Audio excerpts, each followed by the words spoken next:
आज हम लोग शिव की पूजा करने के लिए एकत्रित हुए हैं।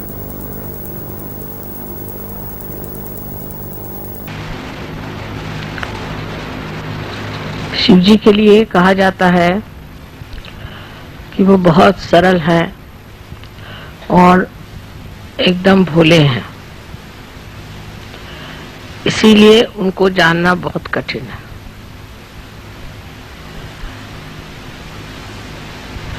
कुंडलिनी का कार्य जो है वो देवी का कार्य है। देवी ही इस चराचर सृष्टि को बनाती है और अंत में आपके अंदर कुंडलिनी बनकर शिव तक पहुंचा देती है।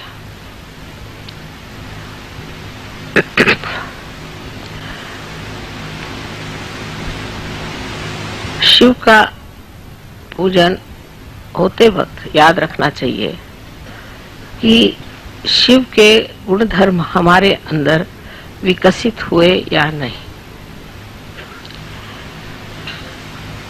इसलिए सबसे पहले कुंडलिनी के ही गति को समझ लेना चाहिए। जब कुंडलिनी का जागरण होता है तो सर्वप्रथम वो आपके शरीर को स्वस्थ करती है, क्योंकि शरीर का भी स्वस्थ होना जरूरी है और इसलिए आपका चित्त पहले अपने शरीर पे जाता है। शुरुआत में सब यही बताते हैं कि मुझे ये तकलीफ, मेरी ये शारीरिक तकलीफ है, मुझे यहाँ दुखता है, मुझे ये बीमारी है। या कुछ लोग शरीर से हृष्ट पुष्ट होते हैं तो वो बताते हैं कि मुझे सांसारिक क्या तकलीफ है। क्योंकि जब हम लोग जागृत अवस्था में होते हैं तो हमारा चित्त इन सब चीजों की तरफ आकर्षित रहता है और इससे हम लोग काफी तकलीफ में रहते हैं। जैसे जैसे आप सहयोग में आएंगे आप यही पाएंगे कि लोग पहले अपने शरीर की या अपने सांसारिक चीजों की या मानसिक स्थिति की ही चर्चा करते हैं। इसलिए पहले ये व्यवस्था की गई थी कि शरीर को पूरी तरह से त्याग दिया जाए, यानी उसके तरफ ध्यान न देना चाहिए और उसको कष्ट देना चाहिए। अगर आप पलंग पे सोते हैं तो आप नीचे उतर के फिर तख्त पे सोइए, फिर तख्त से आप फिर चटाई पे सोइए, फिर आप जमीन पे सोइए, फिर आप पत्थर पे सोइए, फिर आप दलदल में सोइए। ऐसे अनेक तरह से शरीर को पक्का बनाया जाता था जिससे शरीर बाद में कोई तकलीफ न दे। शरीर का आराम किसी भी तरह से मान्य नहीं किया जाता था। जैसे अगर एक रात जागरण हो गया तो तकलीफ हुई तो फिर 7 रात जागरण करो, फिर तकलीफ हुई तो 24 रात जागरण करो। उसी प्रकार खाने पीने का भी, अगर मनुष्य को खाने की बहुत लालसा है तो आप 1 दिन उपवास करो, फिर आप 7 दिन उपवास करो, फिर आप 40 दिन उपवास करो। जो आपको चीज पसंद नहीं हो ऐसी चीज आप खाओ और बाकी सब चीज आप छोड़ दो। यहाँ तक कि आप अन्न मत खाओ, सिर्फ फल मूल खाओ। फिर अगर आपको कपड़ों का बहुत शौक है तो आप सादे कपड़े पहनो, फिर आप हल्के कपड़े पहनो, फिर आप हिमालय पे जाओ और वहां पूरे कपड़े उतार के ठंड में आप ठिठराओ। इसी प्रकार किसी को नखरा हो कि मुझे अच्छा घर चाहिए, मैं अच्छे घर के बगैर नहीं रह सकता, मेरे जैसे आजकल लोगों को बाथरूम अच्छा चाहिए, कपड़े, आजकल तो सब चीजें बहुत ज्यादा आ गई हैं, तो उतनी हम लोगों की इच्छाएं और प्रवृत्तियां बढ़ गई, उधर हमारा चित्त ज्यादा जाता।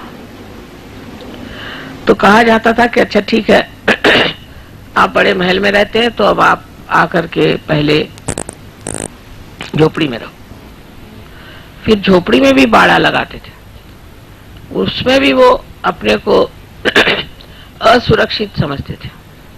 तो कहा जाता था अच्छा अगर इसमें आप अपने को असुरक्षित समझते हैं तो ठीक है, आप जंगल में आके रहो।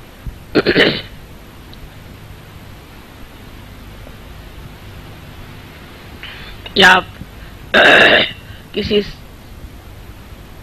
तीर्थ स्थान में जाओ, जैसे कि कोई निकला तो कांची का आदमी तीर्थ स्थान में जाएगा तो काशी जाएगा, और काशी का जाएगा तीर्थ स्थान में तो कांची जाएगा। रास्ते में उसको शेर खा जाएंगे, शेर ने छोड़ा तो सांप काट लेगा, सांप ने छोड़ा तो मगर खा जाएगा, और जब तक वो वहां पहुंचते हैं 1000 में से एक आध आदमी वहां पहुंचेगा। इस तरह से लोगों को छाटते छाटते और फिर उनको फिर आत्म साक्षात्कार की बातचीत की जाती थी। सहयोग में उल्टा हिसाब किताब किया हुआ। सहयोग में न तो आपको घर छोड़ना है, न द्वार छोड़ना है, नहीं अपने खाना पीना छोड़ना है, नहीं वस्त्र का कोई प्रॉब्लम है, कुछ नहीं, सब आप जैसे हैं ऐसे ही रहे। और इसमें आपकी कुंडलिनी का जागृत हो जाएगी। कुंडलिनी इसी स्थिति में जागृत हो जाएगी। पहले तो एक हिरण का चर्म बिछा के उस पे बैठ के साधना करके फिर आपकी तपश्चर्या होगी। उसके बाद आप बहुत दिन तक भूखे मरिएगा, एकदम आपकी हड्डियां निकल आएंगी। तब भी फिर परीक्षा होगी, आपको उल्टा टांगा जाएगा, कुएं में डाला जाएगा, 2-3 बार देखा जाएगा किस हालत में आप हैं। उसके बाद अगर आप जिंदा रह गए तब फिर कहीं जाकर के चर्चा होगी।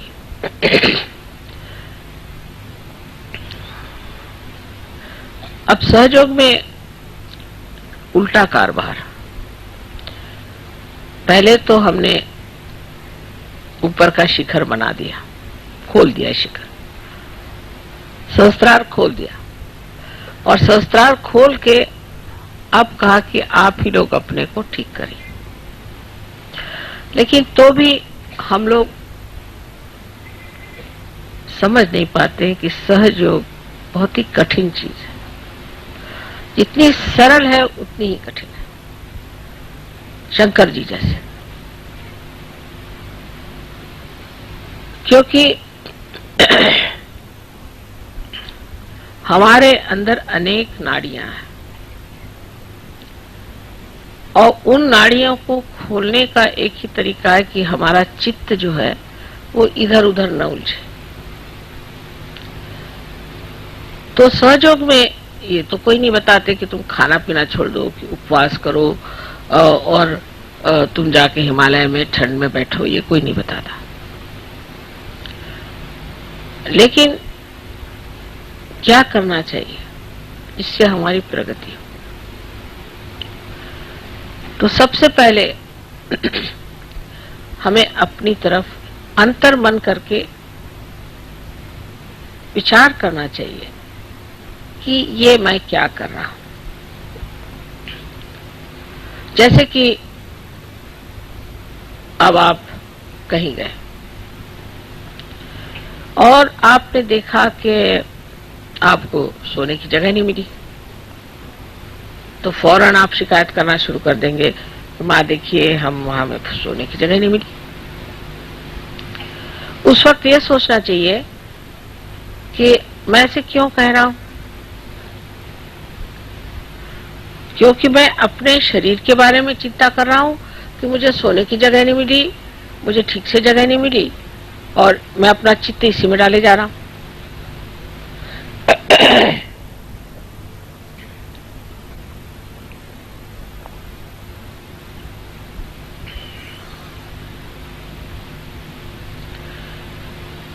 अब उस वक्त में यह सोचना चाहिए कि अच्छा हुआ कि मुझे जगह मिली नहीं, अब सो जैसे सोना। अपने शरीर की ओर देखे ना, सो अब यहीं सो, यहीं सोना होगा, तू सहयोगी है।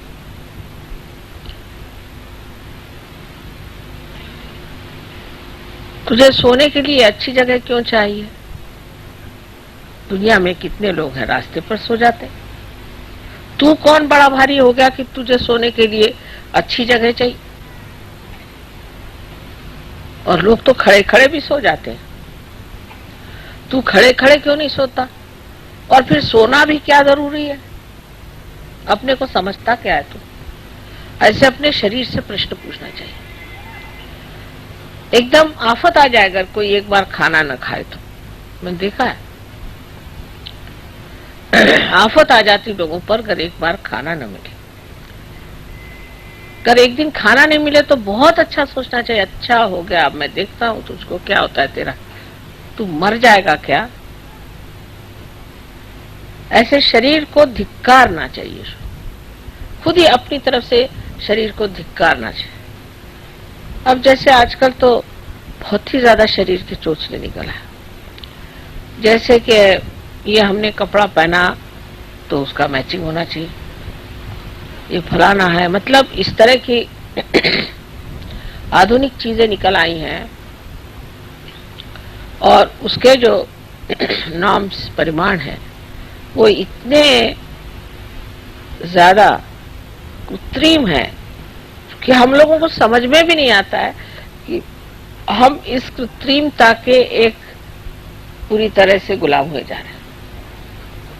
इसका मतलब ये नहीं कि आप विक्षिप्त हो जाएं, इसका मतलब ये नहीं कि आप अजीब से कपड़े पहन के घूमें, और इसका मतलब ये नहीं कि आप हिप्पी विप्पी हो जाएं, ये मतलब नहीं। पर समझ लीजिए किसी स्त्री को एक मैचिंग ब्लाउज नहीं मिला तो उसको तो लगता है कि वो गई काम से बिल्कुल खत्म। पहले जमाने में कोई मैचिंग पहनता ही नहीं था। अब अगर उसके मैचिंग फिर वो स्वेटर नहीं मिला तो फिर तो समझ लीजिए कौन देखता है आपको क्या पहने न पहने।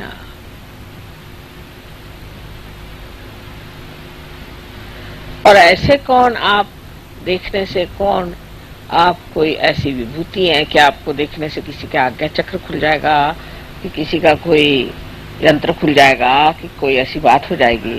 कुछ भी नहीं। उल्टे आपको देखने से तो कोई पकड़ जाएगा आदमी। कभी कभी तो मैं आंख झुका के चलती हूँ, लोग कहते हैं कि माँ तुम आंख क्यों झुकाते हो? मैं कहा भैया ठीक है चलने दो, लेकिन हिम्मत भी करनी पड़ती कि भाई ये आंख है, इसको तो काम करना ही है और इसके काम बहुत है। लेकिन कलयुग में जितना आघात उतना तो कहीं नहीं हुआ। इसी प्रकार कोई एक भी चीज शुरू हो जाए, अब जैसे विलायत में है कि आपके बाल बिल्कुल उलझे होने चाहिए, तो अब सब ऐसे बाल उलझे घूम रहे। अब भाई तुम सहयोगी हो, तुम विशेष लोग हो, तुम ऐसे क्यों कर रहे हो? अपने को पूछना चाहिए कि मैं ऐसे क्यों करता हूँ, मैं अपने शरीर का इतना आराम क्यों देखता हूँ, मैं दुनिया के लोगों के साथ अपने को क्यों वैसी बनाना चाहता हूँ, उसी तरह से मैं क्यों रहना चाहता हूँ? मैं तो एक विशेष हूँ। पर विशेष कैसे होंगे? कि अगर आप कहीं गए तो कमरे में सारे दिन पानी फेंक दिया, हम विशेष हैं। या कहीं भी बैठ के खाना खा लिया, हाथ नहीं धोए, हम विशेष हैं।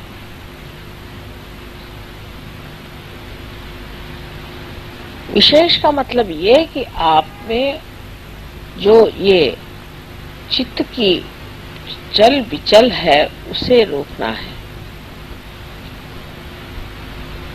चित्त को लीन करना है चैतन्य में।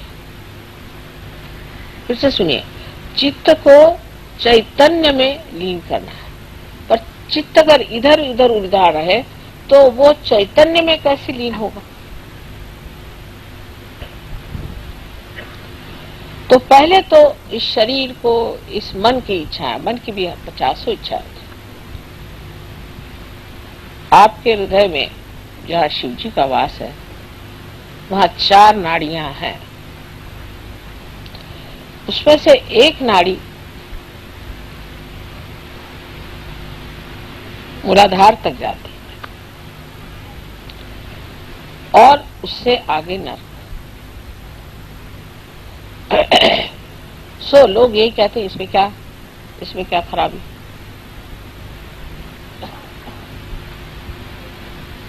लेकिन आप सहयोगी हैं, अब आप नर्क काहे को जा रहे हो बाबा? आपका रास्ता बन गया, आप नर्क की ओर क्यों जा रहे हो? तो अपने और चित्त में ध्यान देना चाहिए कि मुझे ये वासना क्यों है मेरे अंदर, क्यों है, कहाँ, किस लिए, जो मुझे नर्क की ओर ले जा रहे। मैं तो एक कदम ऊपर रखे हुए हूँ और एक कदम कब्र में रखा हूं। तो या तो कब्र में बैठ जाओ या ऊपर ही रह लो। ऐसी जो लटकी हुई स्थिति है, हमारे इसमें है एक कोरी पर्स में, यानी पर्स में है। साधना कहने से आ जाए, साधना कह दो ले आएगी, लाना चाहिए। बोल बोल के भी। हाँ, तो अब चित्त जो है उससे कहना है कि तू कहाँ भाग रहा है, नर्क के तरफ जाना चाहता है क्या?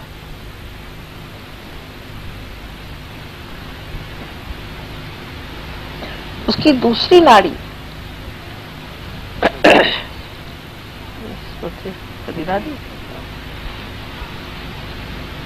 उसकी दूसरी नाड़ी है, वो नाड़ी हमें इच्छाओं की तरफ ले जाती है।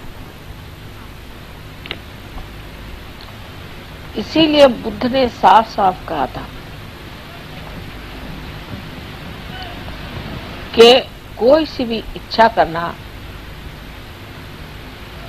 यही हमारे मृत्यु का कारण है। इसीलिए हम बुढ़े भी हो जाते हैं और इसीलिए हम बीमार करते हैं, क्योंकि हमें इच्छा होती है। इसलिए डिजायरलेसनेस होना चाहिए, इच्छा हमारी बिल्कुल खत्म हो जाए। लेकिन वो खत्म नहीं होती।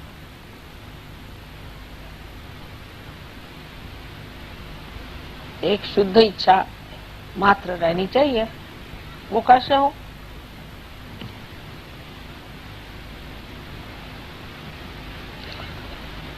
शुद्ध इच्छा इस तरह से हो सकती है कि आप सोचे मुझे इसकी इच्छा क्यों हो रही,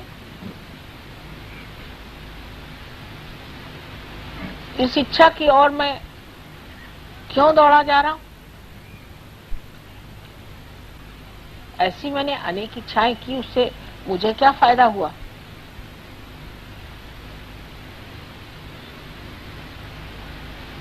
तो जो कुछ भी मिला है उसी में आनंद मान लेना ही एक सहयोगी का कर्तव्य।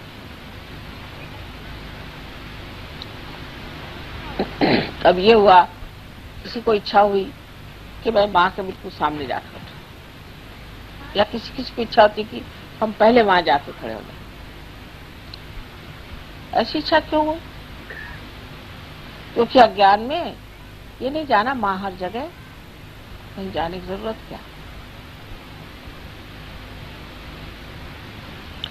तो शुद्ध इच्छा की जब आप इच्छा रखें, तो जब कुंडलिनी चढ़ती है तो ये जो इच्छा की नाड़ी नीचे की तरफ मुड़ी हुई है वो ऊर्ध्वगति उसको हो जाती है, उसमें शुद्ध इच्छा भर जाती है। इच्छा मनुष्य करता है इस विचार से कि इससे मुझे सुख मिलेगा, आनंद मिलेगा, मिलता मिलता कुछ नहीं। तो इस इच्छा को जो है आपको आनंद में लीन कर देना चाहिए, क्योंकि शिव का तत्व जो है आनंद, उनका स्वभाव आनंद है। इसलिए हर एक चीज में आनंद खोजना चाहिए, तब किसी चीज की त्रुटि ही नहीं लगेगी। दोष देखना या हर एक चीज में ये ऐसा होता तो अच्छा होता। बहुत लोगों को आदत है, मैंने देखा। अब रास्ते से जा रहे तो कहेंगे कि यहाँ पर इन्होंने फूल क्यों नहीं लगा दिया, फिर कहेंगे कि यहाँ पर से मार्ग दिखाने का ठीक से उन्होंने ये क्यों नहीं लगाया, कि ये रास्ता ऐसे ही मोड़ के क्यों नहीं गया। अरे बाबा, आपको म्यूनसिपालिटी में है, आपको क्या करने का, जो है सो है, आप काय को बड़बड़ कर रहे। लेकिन दूसरे के बारे में हमेशा कहेंगे इसमें ऐसे करने से ठीक होगा, उसमें ऐसे करने से ठीक होगा। वो जो आप सोच भी रहे हैं वो कार्यान्वित भी नहीं हो सकता, वो तो कार्यान्वित भी नहीं हो सकता।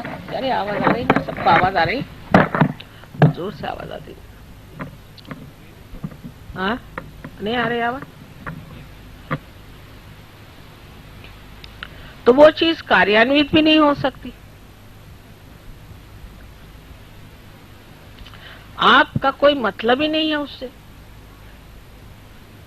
अब जैसे बहुत से लोगों में होता है, सिनेमा में गए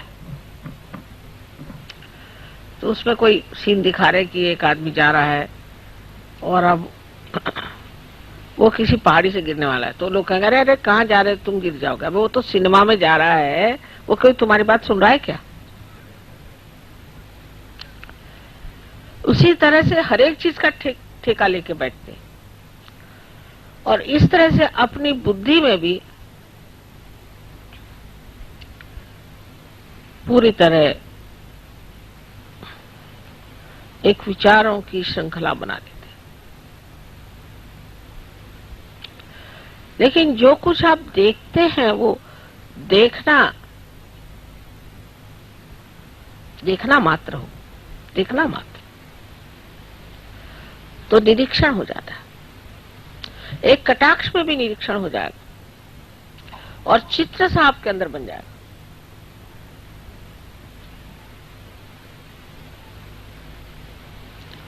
लेकिन वो देखना नहीं होता, इसे निरंजन देखना कहते हैं। उसमें कोई रंजना नहीं होनी चाहिए, ना उसके प्रति कोई रिएक्शन ही नहीं होनी चाहिए, बस देखो। इस रिएक्शन का क्या फायदा? वही जैसे मैंने बताया कि सिनेमा में आप कोई आदमी कुछ कर रहा है तो कह रहा है अरे तुम ऐसे मत करो, उसको सुन रहा है क्या तुम्हारे? उसको जरा ठीक ही कर दीजिए, बार बार गिर रहा है। देखते हैं हम।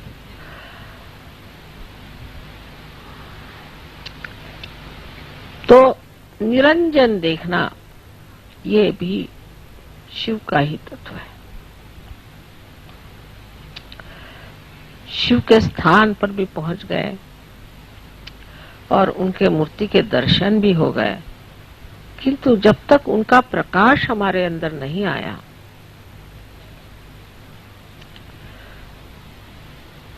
तो सब व्यर्थ ही है। अब तीसरी नाड़ी है, उसमें प्रेम उभरता है। प्रेम मारे मेरा बेटा, मेरी बहन, मेरा भाई, मेरा बाप, मेरा पति, ये सब दुनिया भर की रिश्तेदारी। इसमें भी बहुत लोग उलझे रहते हैं। सहयोग में आने के बाद भी मैं सालों तक देखती हूँ कि वो छूटता ही नहीं उनका, वही वही बातें, वही वही बातें। जब देखा तो मैं तो भागती हूँ, अरे बाप रे आए फिर से।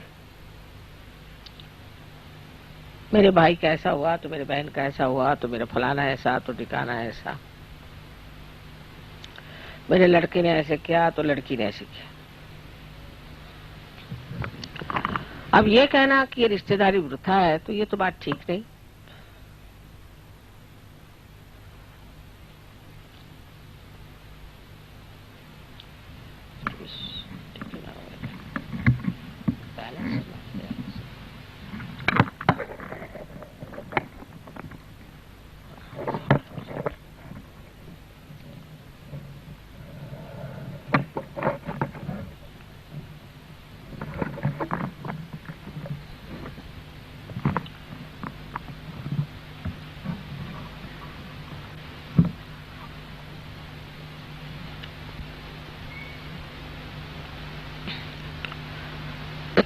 तो ऐसा ममत के अपने बच्चों के लिए आप किसी को मर्डर भी कर दें, किसी को खत्म भी कर दें, कुछ भी कर सकते हैं इस ममत्व के लिए। कोई पत्नी के लिए, कोई प्रेयसी के लिए, तो कोई पति के लिए। तो इस कदर उसमें आदमी अपने जीवन को व्यर्थ करता है। I would say there's no balance. You can push it that side.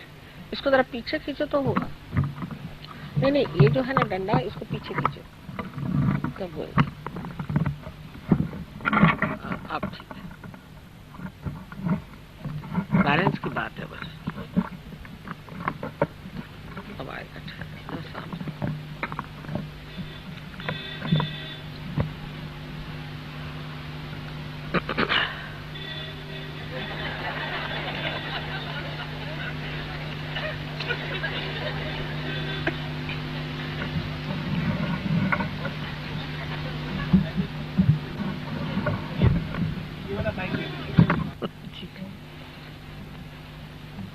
अब ठीक है।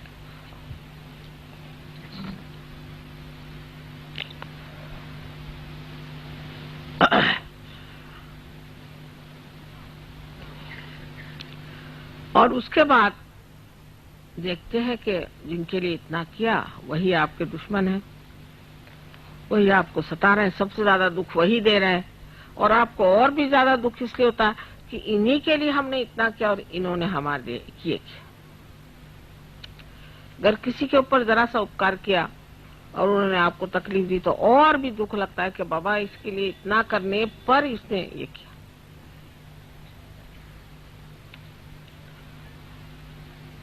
तो पहले जमाने में तो कहते थे कि सबको त्याग दो, घर त्यागो, बच्चों को त्यागो, बीवी को त्यागो, सब छोड़ छाड़ करके जंगल में जाके एकांतवास करो। सहयोग में ऐसा नहीं। सहयोग में यह है किसी को नहीं त्यागना है, सबको अपनाना है। क्योंकि सहयोग एक व्यक्तिगत कार्य नहीं कि आप जाके एकांत में बैठ गए और तपस्या की और बड़े ऊंचे हो गए तो क्या फायदा हुआ, आप अवधूत बन गए तो क्या फायदा हुआ। हाँ ठीक है, एक ऐसा आदमी हो तो अच्छे भाषण दे सकता है, हो सकता है कि थोड़ी बहुत चैतन्य की भी वर्षा कर सकता है, पर उसे सारा संसार तो ठीक नहीं हो सकता। हमें तो सारे संसार को ठीक करना है। तब ये सोचना कि मैं क्यों अपनापन सिर्फ थोड़े ही सीमित लोगों में रखता हूं। और उसके भी वजह, एक साथ थे वो कहले वो मुझे बहुत अच्छे लगते। मैंने कहा क्यों? कहले उनके बाल बहुत अच्छे। तो मैंने कहा कि आपको बाल अच्छे लगते कि वो अच्छे लगते? फिर कोई कहेंगे कि साहब वो उनका हमारे साथ बर्ताव बहुत अच्छा है। कोई अगर मीठी मीठी बातें करते तो वो अच्छे लगते हैं, कोई अगर ऐसे कपड़े पहनते तो वो अच्छे लगते हैं। फिर ये हमारे दिल्ली के रहने वाले हैं, फिर दिल्ली के बाद होगा कि नहीं भाई दिल्ली में तो रहते हैं पर ये पुरानी दिल्ली वाले हैं तो और भी नजदीक।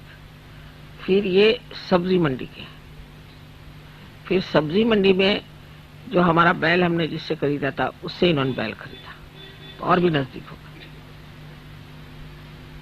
और पता नहीं और कहां तक चलता है कि इनका नाई और हमारा नाई एक।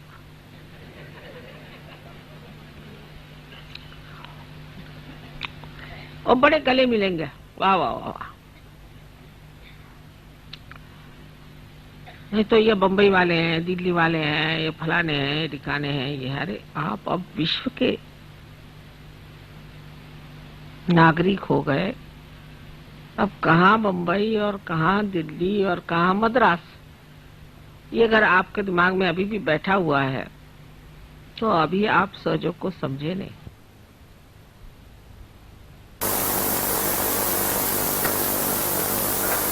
ये कब होगा?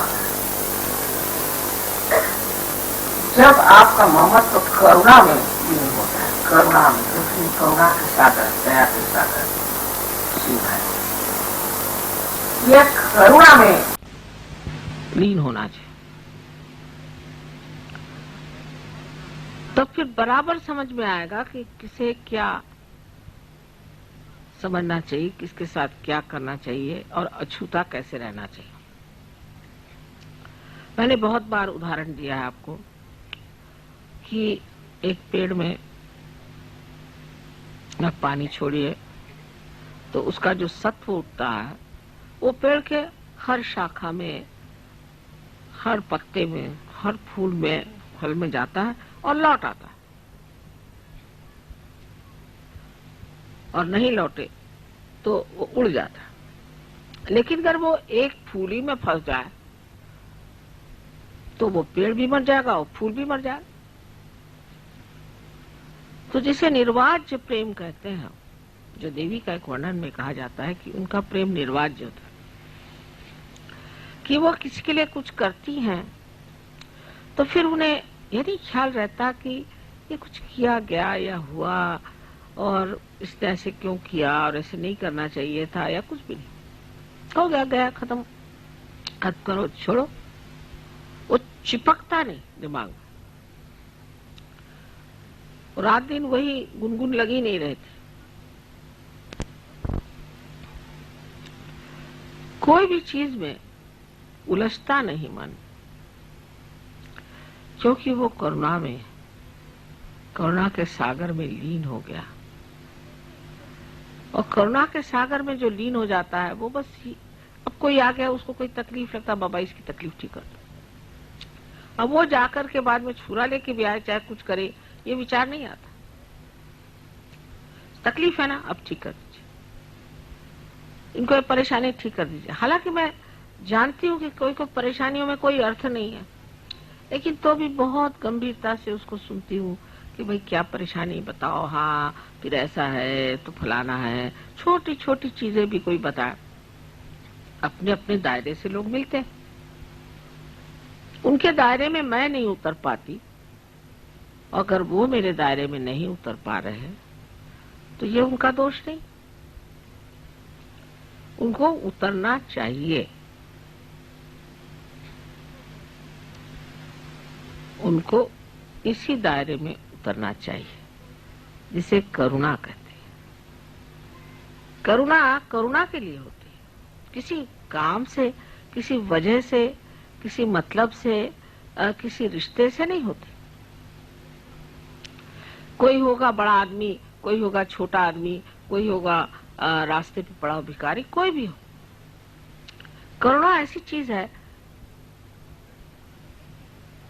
कि वो जैसे कि कहीं आपने देखा है कि समुद्र है, कहीं भी गड्ढा हो जाए उस पानी भर देगा, कहीं भी कोई त्रुटि हो उसको भर देगा। इसी तरह से करुणा का स्वभाव ही है कि उससे देखा इनको तकलीफ, अच्छा चलो इसके आंसू पोंछ दो, उसके आंसू पोंछ दो, उसकी तकलीफ निकाल दो। वो इसलिए नहीं कि कुछ उससे मांगना है, लेना है, यह मतलब नहीं, वो सिर्फ इसीलिए कि वो स्वभाव ही है। पानी का स्वभाव, सागर का स्वभाव, तो वो स्वभाव होने के लिए, स्वभाव भी शब्द कितना सुंदर है। स्व माने आत्मा और आत्मा का भाव। जब वो आत्मा का भाव आपके अंदर आ जाए, सिर्फ करुणा, फिर ये सब चीज टूट जाएगी कि दिल्ली रहने वाले, बंबई रहने वाले, फलाना ठिकाना कुछ याद नहीं रहेगा, उसका महत्व नहीं रहेगा। और हर आदमी क्या है वो जरूर आपको याद रहेगा कि ये कौन है, इनकी कौन सी तकलीफ है, एकदम देखते ही याद आ जाएगा। नजर आपकी कहाँ गई? नजर ये कर ढूंढ रही है कि ये दिल्ली वाला कौन है और फलाना कौन है और कलकत्ते वाला कौन है। अगर ये नजर आपकी ढूंढ रही है कि ये करुणा कहाँ महज में चली जा रही, किसके और जा रही भाई, किसके और खींच रही मुझे, तो पता होगा कोई दुखी आदमी है। कोई साधक, बहुत बड़ा साधक होता है, एकदम हृदय खिंच जाना चाहिए उस आदमी की तरफ।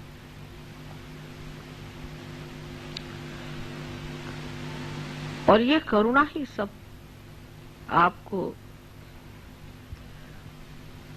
सुमति भी देती है और स्मृति भी देती है, मेमोरी देती है। क्योंकि जितनी निकटता करुणा से आती है उतनी किसी भी रिश्ते से नहीं आती। ऐसी विशेष चीज है करुणा।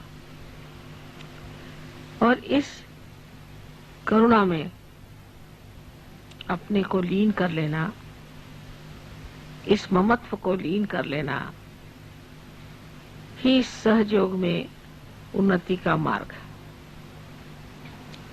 क्योंकि मैंने कभी नहीं कहा कि आप अपने बाल बच्चे छोड़ दो, घर छोड़ दो और घर से निकल के अपना जितना पैसा कौड़ी मुझे ला के दे दो। घर बेच दो, बीवी को भी बेच दो, बच्चों को बेच दो, सब पैसा मुझे दे दो। ऐसे ही कहते हैं ना साधु संत जो आजकल निकले। लेकिन इनके उल्टे सहयोग है। आप जैसे भी हो, जहां भी हो, अंदर ही अंदर बढ़ते जाओ।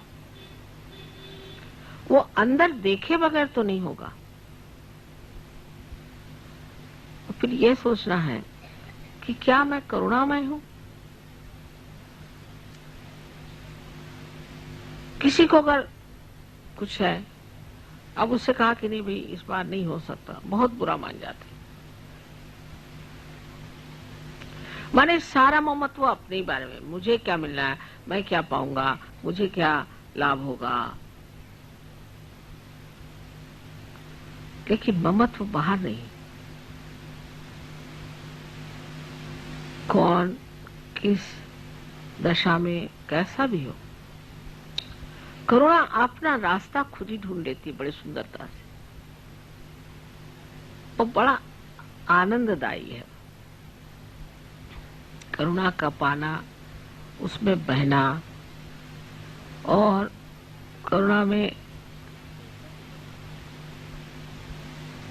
अनेक तरह के कार्य होना। आनंददायी तो है, लेकिन उस आनंद में लोभ नहीं होता कि ये आनंद मैं बार बार पाऊं। उसकी प्रचिति नहीं, कॉन्शियसनेस नहीं होती।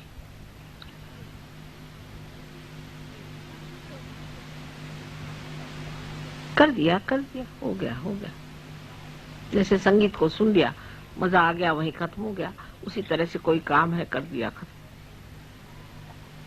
लीन हो जाती चीज। अब चौथी जो हमारे अंदर नाड़ी है वो अत्यंत महत्वपूर्ण है हृदय में। और वो चौथी नाड़ी कुंडलिनी के जागरण से ही जागृत होती है और लेफ्ट विशुद्धि से निकल के और मस्तिष्क में जाकर के कमल को खिलाती है। जब हमारा चित्त इन सब चीजों में लीन हो जाता है तो जैसे कि इस कमल में जीव आ जाता हो या इसमें कोई शक्ति आ जाती हो, या ऐसा समझ लीजिए कि जैसे कोई एक पौधे में पानी पड़ जाए तो वो जैसे अपने आप बढ़ता है, इसी प्रकार ऐसा शुद्ध चित्त जिस मनुष्य का हो जाता है उसके हृदय की कली खिलती है और वो कमल रूप होकर के सहस्त्रार में छा जाते। फिर उसका सौरभ, उसका सुगंध चारों ओर फैलता है और ऐसा मनुष्य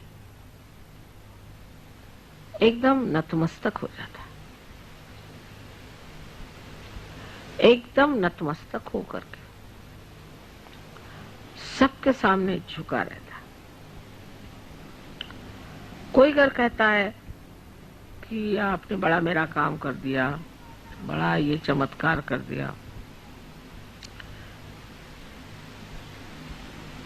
तो वो चीज छूती नहीं।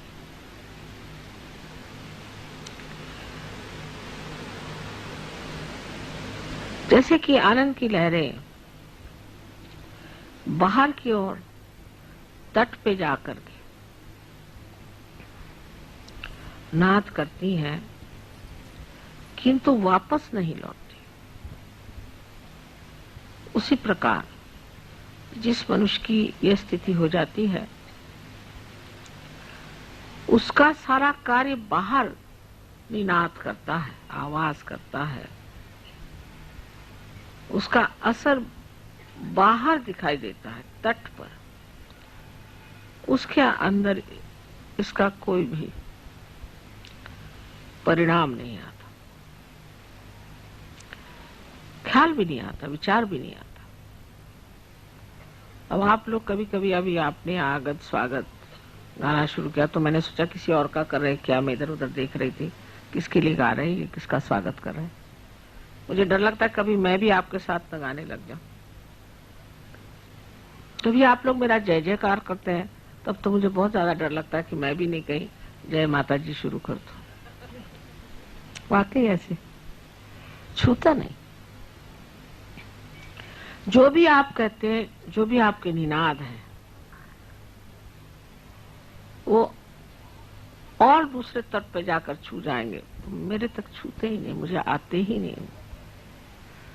हाँ, उससे हो सकता है कि अंदर बैठे हुए देवी देवताएं खुश हो जाएं और वो चैतन्य को बहाए या कुछ करे, उस तट पर पहुंच सकता है। पर जहां तक मेरा सवाल है, मुझे कुछ उसका आभास भी कभी नहीं होता कि आप मेरे जय जयकार गा रहे हैं। मैं शायद वहां हूं ही नहीं। यह दशा शायद अभी इतनी पोषक ना हो आप लोगों के लिए। लेकिन एक बात जरूर है कि आप जब स्तुति गाते हैं, देवता खुश होते हैं, आपके अंदर के देवता भी प्रसन्न हो जाते हैं और आपके लिए अनंत राशि से, अनंत नाड़ियों से कितने तो भी तेज पुंज ऐसे प्रकाश के किरण आपके अंदर छोड़ते हैं। आपने फोटोग्राफ्स में देखा होगा ये कितनी मेहनत करते हैं आपके लिए। तो आपके लिए भी बहुत आवश्यक है कि वो जब इतनी हमारे लिए मेहनत कर रहे हैं तो हमें भी इस शुद्धता को पाना चाहिए। तो पहले जो शरीर हम इसको धिक्कार रहे हैं, जिसको हम मान नहीं रहे हैं, वही शरीर जा करके एक यज्ञ हो जाता है। यज्ञ माने ऐसे कि अब हमारा शरीर है, हो रही तकलीफ, तो ये तो तकलीफ होनी है क्योंकि ये यज्ञ है ना। अच्छी बात है, जैसे कि काष्ठ का जलना यज्ञ में जरूरी है, उसी तरह इस शरीर का भी जलना यज्ञ में जरूरी है। लेकिन सहयोग में सबसे बड़ी बात यह है कि ये जो कृतयुग शुरू हो गया आपके पूर्व पुण्य से, आपको बहुत तकलीफ तो कुछ होती नहीं खास। सब सामने चीज आके खड़ी हो जाती, सब साक्षात्कार होते रहता है। आप कहते हैं चमत्कार हो रहा है, सब चीज आपको सुलभ में मिल जाती, बहुत से काम आपके सरल सहज हो जाते। शोभना सुलभ गति कहा जाता है कि आपके शोभायमान इस तरह के जीवन में अत्यंत सुलभता से आप इसे प्राप्त कर सकते हैं। कोई भी अशुभ काम करने की, अशोभनीय काम करने की जरूरत है। तो ये एक तरह की बड़ी सूक्ष्म माया भी है कि उसमें यह नहीं सोचना चाहिए कि ये सारे चमत्कार हमारे लिए इसलिए हो रहे हैं क्योंकि हम कोई बड़े भारी सहयोगी हैं। लेकिन ये सोचना चाहिए कि ये चमत्कार इसलिए हो रहे हैं कि हमारे अंदर विश्वास परमात्मा के प्रति, शिव के प्रति और कुंडलिनी के प्रति दृढ़ हो जाए। इसलिए चमत्कार हो रहा है और इसको दृढ़ता करने का कार्य यही है कि हम अपने चित्त को शुद्ध करें, क्योंकि शिव चित्त स्वरूप है।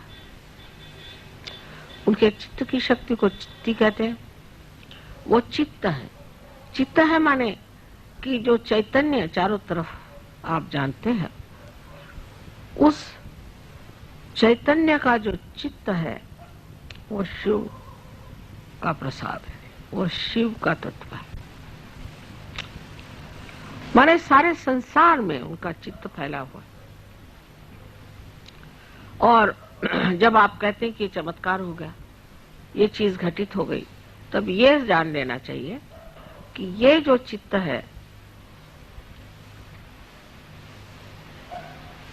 जिसे हम चित्ती कहते हैं, उसने ये कार्य किया। अणु रेणु हर चीज में उनका चित्त है। लेकिन चित्त का मतलब ये होता है कि वो साक्षी है, देख रहे हैं। चित्त का मतलब होता है वो साक्षी है, देख रहे हैं।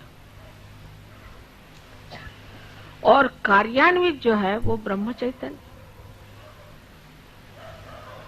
लेकिन जैसे कि संगीतकार, जब आपने कल देखा या जब देखते हैं, वो सामने को देख करके बजाता है।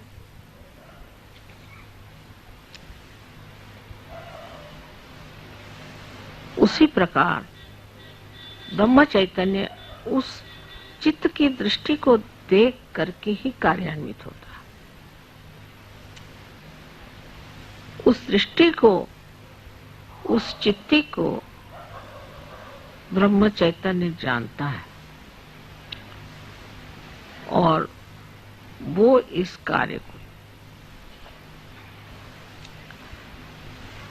तब करता है जब उस चित्ती को देखकर उसे वो ठीक समझता है। जैसे अभी हम आते साथ एक साहब आए थे, एकदम से उन्होंने पानी माता जा रहे, मुझे देखते साथ एकदम हक पका गए। मुझे देखा, मैंने कुछ कहा नहीं, कुछ नहीं, सिर्फ मुझे देख करके एकदम सक पका गया। उसी प्रकार वो कुछ कहे या न कहे, क्योंकि ब्रह्म चैतन्य ये देवी की शक्ति है और वो कार्यान्वित है और वो उस देखने वाले को जानती है। और उस शक्ति की पूरी समय यही लीला है कि उस एक देखने वाले को खुश रखना है। इसलिए कभी कभी आप कहते भी हैं कि माँ ऐसे गड़बड़ क्यों हो गया। वहां इसलिए हो गया कि वो जो चित्ती थी उसका रुख बदल गया था।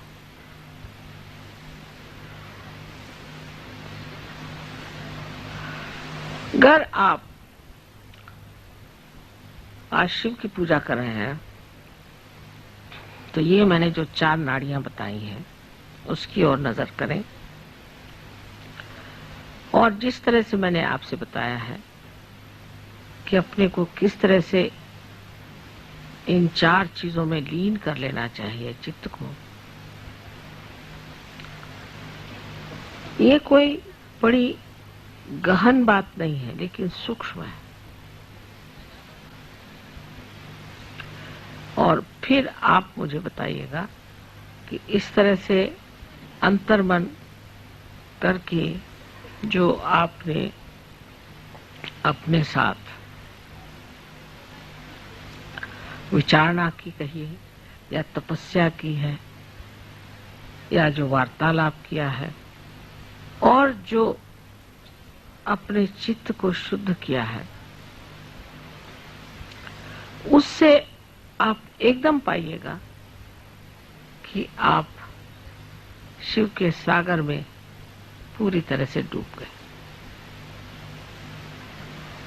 और ऐसी दशा आप सबकी हो जाए, यही मेरी एक शुद्ध इच्छा है।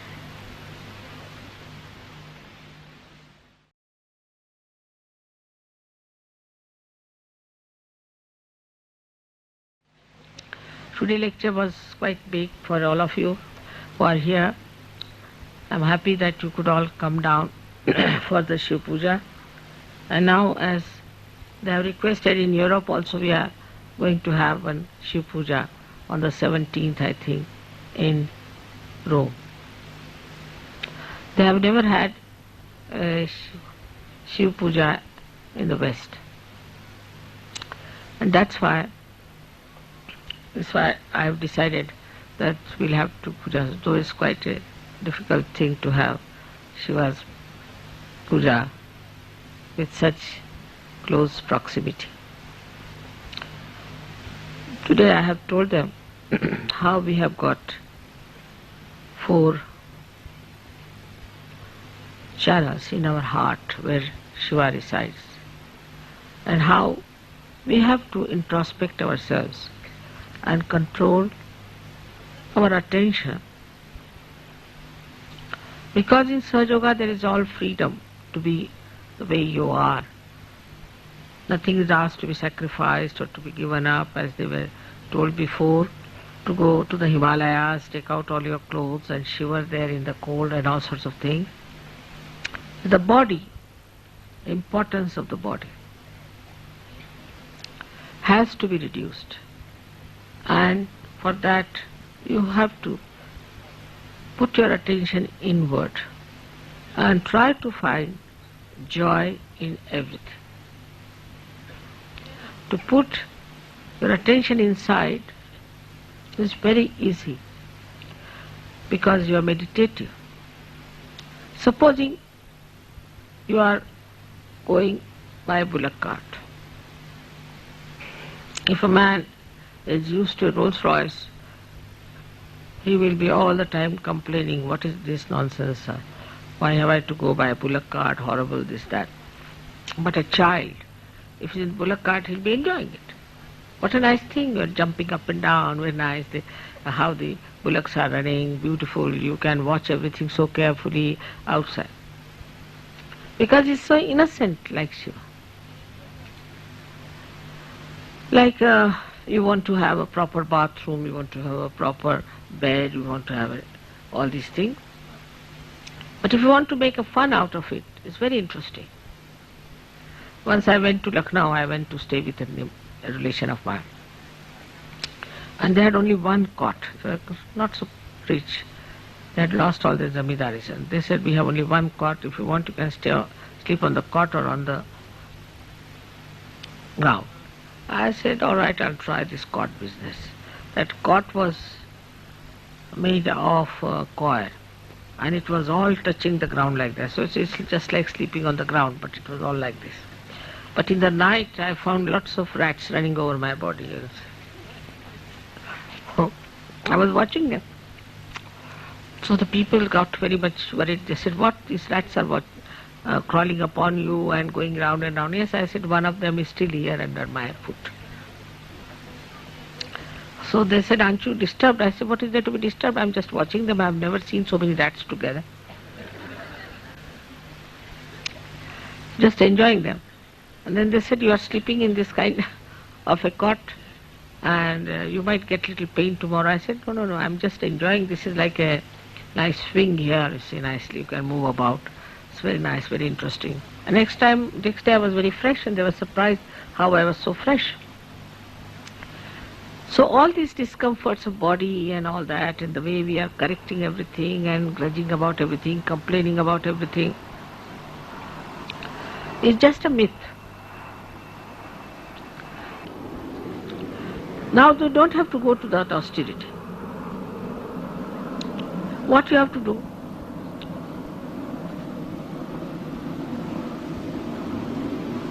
Surrender all these things into the ocean of joy, or dissolve it into the ocean of joy. All these comforts. Then also the artificial norms of life that have come up, like you have to have disheveled hair, otherwise you are not in. You have to be really crazy to be in. There are many other things, stupid I think very much, that have come in vogue. and people are following them because they are the norms. If you don't do that, then you think you are not all right, or others may start thinking, oh, what funny man he is. That doesn't mean you should be funny or you should be hippies or anything. But not to be so much worried about the norms. Like one day I saw one gentleman was extremely upset in England, Indian gentleman. I said, what happened? Why are you so upset? He said, by mistake I used the fish knife for eating meat. I said, so what? Everybody watched me, you see. I said, it's all right. You didn't thrust that into anyone. Doesn't matter. If you have eaten fish knife, if you have used fish knife for this, so you must use fish knife first, then this, that. All nonsense. It's not so important than your equanimity, than your balance. So all these little things can also upset us. On the contrary, I would say, oh, really, I did eat with the fish, very good. It's a good thing that I broke something, a big image of a formal dinner was broken. So, it was good. Next time everybody will do that. It may start as a fashion, possibly. If you just put your attention in such a way that this body is not for the penance, but for the havana, is to be used for the havana, for the yajna. And then you can tell your body nicely that now will you please behave yourself, you see. So first you have to denounce it, all its demands, and then it becomes a thing that you use it for doing God's work.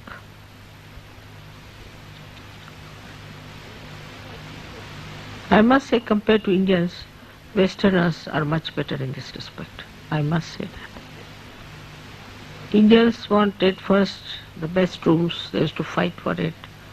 Now gradually they are coming around a little bit, but still sometimes they start grudging about this, grudging about that.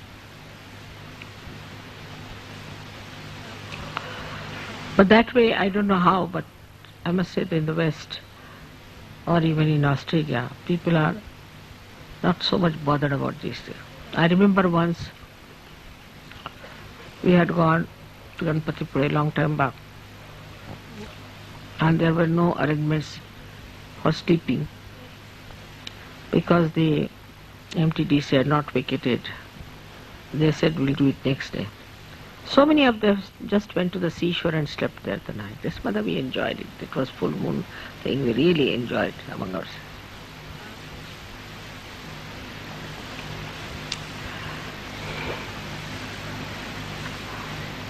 But the second part is the attachments are there with people. We can say, first of all, is the desire. The desire to have this, desire to have that, all kinds of desires, as we have seen, that we never fulfilled, and we are never satisfied with them when they are satisfied. So, what do we do with our desires? Dissolve it into Shuddha Ichcha, into the pure desire of Kundalini. And third thing is that we have our relations. I mean, I've seen with the Westerners, especially when they get married, I don't know what happens to them. Then suddenly they think they are now married, so now they have become Romeo, Juliet, raised to power 108. And of course, Indians are the other way around. I mean, it's both just the same. So, one has to understand that all right, it's an event of marriage. But the attention should not entangled with any person whatsoever. As I have told you many times, the sap of the tree has to rise and give its attention to all the parts of the tree and go back. If it gets attached to any one of the parts, the whole tree will die as well as that part will also die. So in every relationship, whatever you have to give, whatever you have to give to your sister, to your brother, to your children, to your wife, has to be done. But you should not get entangled with it. So what do we do with our attachments? Dissolve it in compassion.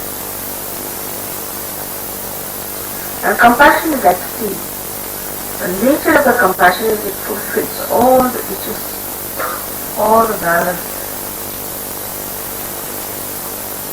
all the defects. It just runs in. The fourth one is the one which is for your attention. When your attention is so pure, then it nourishes its fourth channel, which blossoms, rises through your left kidney, goes into your sahasrara, and becomes a lotus of fragrance.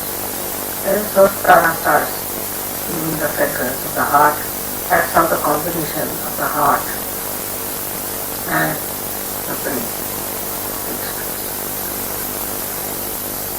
So this attention itself is the power of Shiva. This attention, which we call as chitta. And this attention is present in every form of the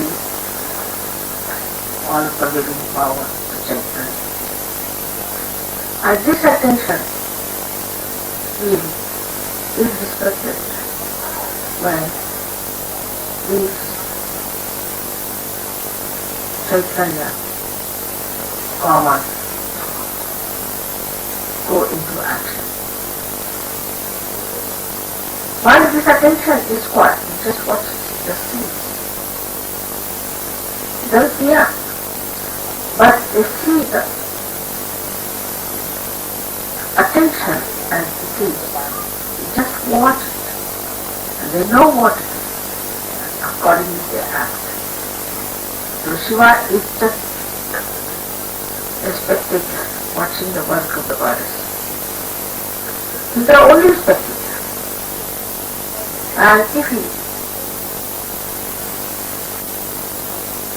gets angry, and if we see that human beings are not respectful to his power, then he comes into action and destroys the whole world, destroys the whole work of the body. So it is important that you all should join hands, work down the work of the goddess so that Shiva is happy and we create a new world of spirituality and peace. May God